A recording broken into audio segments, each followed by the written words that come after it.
I think I'm just gonna dive right into it. Hey guys, it's Barrett. It is the start of August, which means that I completed another year of living in Japan. That is 11 years, and it is crazy to think about because I came here with the intention of staying for 2 years. Reaching 11 years, I thought maybe it'd be a good time to think about, why I'm still here, reflect a little bit and share it. So if you're coming here for the first time, I thought I'd give you a little bit of a backstory on who I am. My name is Barrett. I grew up in Honolulu, Hawaii, USA.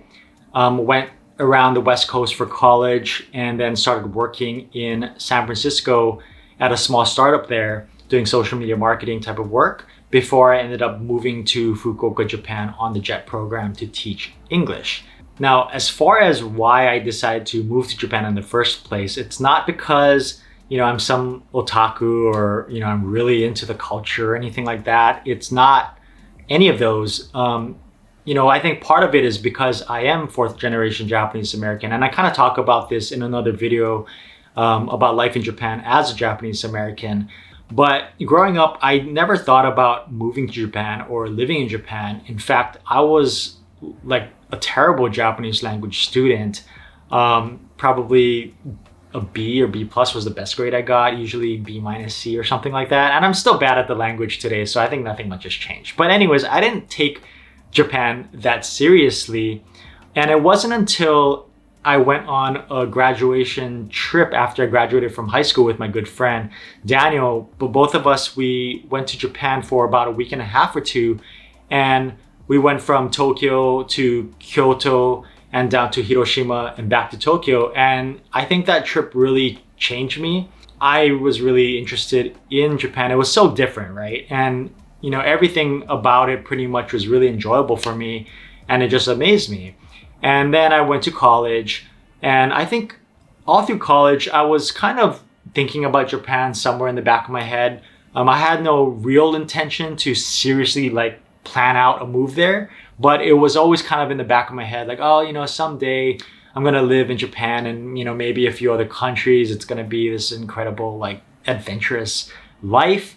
But it wasn't until 2008 or 9 where I was working at a small startup in San Francisco, and I didn't really see a long-term future there.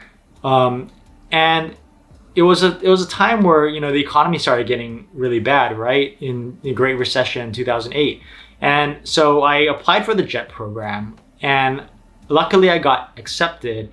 And I finally made the decision to move to Japan. I was placed in a small city in Fukuoka, Japan. And I was like, okay, you know what? 2 years, work here for 2 years, because it was teaching English and I really had no intention to become an English teacher. In fact, when I got accepted to the job, I didn't even think about the job itself. I thought about it a little bit, but I just wanted to experience living in Japan. So I'm like, 2 years of this adventure, and then I'm gonna go to grad school and, do a real job, right? And I ended up staying for 5 years. The maximum contract for the JET program, at least at the time, I'm not sure how it is now, was 5 years. And I kept renewing every single year. And, it was 2011 when my 2 years came up. And, at the time, the American economy still wasn't back to normal. In fact, the Japanese yen was stronger than the US dollar. So, every time I would go home for vacation for Christmas and whatnot, I'd be like, it's great because my yen was so powerful. Everything was 20% off at the time. And so I was like, you know what? The economy is not that good. I actually don't know what I would want to study in grad school, or, if it's even worth it. And there's not many jobs back home. The yen is stronger than the dollar. I'm enjoying my job, actually, even though I didn't plan to be a teacher. I was really enjoying it. And, I have yet to explore all of Japan or get everything I wanted out of it. I think when you move to Japan, some people might think, oh, 1 year, or like me, 2 years or so. But I think you realize that it's really not a lot of time. You spend the first, I want to say half a year making adjustments, just figuring out how to live there.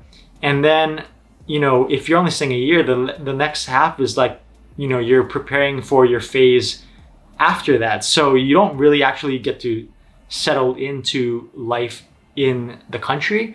And, you know, for me, I didn't really have the next step planned out. So I just kept staying. I was having a lot of fun, and it became 5 years. And then I had to figure out the next step, and I did, and I ended up moving to Tokyo. I'll probably make another video at some point about what it was like to find a job in Japan. Let me know if you're interested in that as well. So I did some reflection last year, actually at the decade mark or the 10-year mark. I wrote a blog about it, and I'll link it in the description below. But the reasons that I came up with as far as why I was still in Japan are exactly the same as it was last year. I think the general reason, if I wanted to sum it up, would be just the overall quality of life. Everything is pretty good. But more specifically, I think the first reason is that I always feel safe compared to my life in the US. Going back to San Francisco, there are a couple instances where, you know, there is gunshots really close by, or someone was gonna pull a gun on us. One event was at a Halloween party. There were some people fighting, and then this woman screams out like, "He's got a gun." And then you hear like pop, pop, pop, pop. And then everybody just runs, and the streets were so packed because it was like this big Halloween party, and we couldn't move. And so we just like went to the side and just like ducked down. And I remember it being really scary because the gunshots were like, I don't know, like 40, 50 yards away, like not that far. And the other time was like, I was out with a few guy friends, complete innocent night. We went to the movies, and this car pulls up, and this guy gets out and just randomly tries to punch my friend. And I think it must have been some like mistaken identity or something like that. But he tried to punch him, and the guy, my friend, ducked. And the guy goes, "Get the gun, get the gun." And then he's going back to the car to get his gun or something. And like, we just like took off because, you know, that's a pretty scary situation to be in. And I have not experienced anything like that in Japan in the 11 years that I've been here. But it's funny because when I first moved to Japan, I was still in that mindset from before where like, I have to be, you know, on my toes about what's going on, especially at night. You know, I remember we parked the car, I was with a Japanese friend, we parked our car and we're going to a dinner, and we had to walk through this tiny alley of these old shops, and it was nighttime, it was dark. And, you know, all the shutters were closed, and it's this really tiny alley, and there's some blind spots. And like, I was like, I'm not going down there. You know, I don't know, people are gonna like mug me in the middle of the night, like nobody can see. And it's really funny to think about because it like usually those kind of places are completely safe here. And I would see, you know, like young kids, right? Like probably like first grade elementary school, just like walking down the street, middle of the night, just completely dark, probably coming home from Juku or their cram school. And I was so weirded out by that because I was not used to that at all. I was still like, I gotta, you know, be ready. But I have not experienced any severe situation so far living in Japan. But I am a male, I am a guy, and I'm 5'11" or about 180 centimeters. So I'm taller than the average guy in Japan. And so I think that kind of helps me out a little bit. But I think in general, people feel safer in Japan. You know, that is one big factor as far as, you know, why I enjoy living here. Another factor is food, just in general, whether it's eating out or buying stuff at the market and cooking at home. I've complained about everything there is to complain about when it comes to living in Japan, but the food is the one thing that I have very few, if not no complaints about. You know, Japan has a very expensive image, and I understand that it is relative to where you're from, but you know, food is not that expensive. Like, just as an example, I had a couple good friends come and visit Japan last year, and we went to an izakaya, which is kind of like a casual restaurant. It's not super dingy and cheap, but I mean, it's not like really expensive either, but it's like a really, you know, medium level, mid-level eerie, I guess you would call it. It's good. I've taken family members here as well. So anyways, there's 4 of us, and we have dinner, Each of us has like a beer or two. We ordered actually some nihonshu or Japanese sake. We ordered a few fish dishes, and we had a platter of like 48-piece sashimi dish. And the entire meal in US dollars was about 90. And there's no way that you can get that back home in the US plus no tip. Like it's a good deal.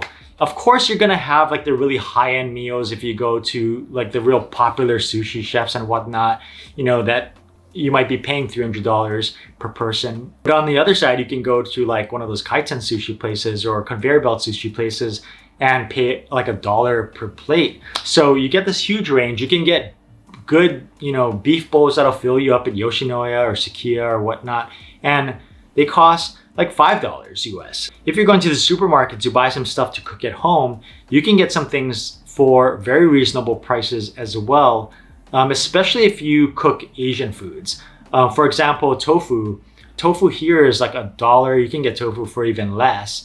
And, you know, for example, bean sprouts, you can get bags here for like 30 cents. Now, meat and fruits are a little bit expensive, but in general, when you think of how everything just adds up, it isn't as expensive as you might think. So whether you're eating out or eating in, you can get some pretty good deals on food. And just, you know, to clarify, food in Japan is the best. I really understand why people say that food in Japan is great and Tokyo is the capital of the world as far as food goes. I do agree. And it's not just Japanese food, it's a bunch of different cuisines. And, you know, like for example, Italian food, I heard that there are more Italian restaurants in Tokyo than there are restaurants in San Francisco, which is kind of mind-boggling. Like food is probably the biggest reason why I am still here after 11 years. Another reason is just the cost of rent here. It is way cheaper, I'm talking about Tokyo. It is way cheaper than most of the major cities in the US. I think the average rent for a studio here is in the $700 range if we convert it to US dollars. And it's for decent places to live. You don't have, you know, broken, you know, walls or the roaches coming in. Like, it is good quality stuff. You know, my last apartment, it was a little bit higher than average. It was just under 950 US, but you know, it was a strong, sturdy building built to withstand earthquakes, elevator in the building, decent sized balcony for a studio. It was on the 8th floor, so not on ground level or anything like that. It was just a pretty good deal, I thought. And for my last reason, which is more like 2 reasons put together, but it's clean and the day-to-day is very smooth. What I mean by that is that even though you're on public transportation, you don't deal with a whole lot of nonsense. You know, I've lived in San Francisco and LA and whatnot, and I think for people who have lived there or, you know, went to New York or something, like you see a lot of nonsense. Like people, like, you get a lot of crazy people coming at you, you know, people trying to pickpocket you, just make trouble. I haven't experienced any of that. You can pretty much go to work and come home and really not worry about anything else. And it's partly because Japanese culturally are very keep to themselves. Like they're non-confrontational. People kind of just mind their own business, go to work, go home, and that's it. And of course there are negatives to that too, but in general, as far as the day-to-day goes of just going to work and coming home, like it is very smooth.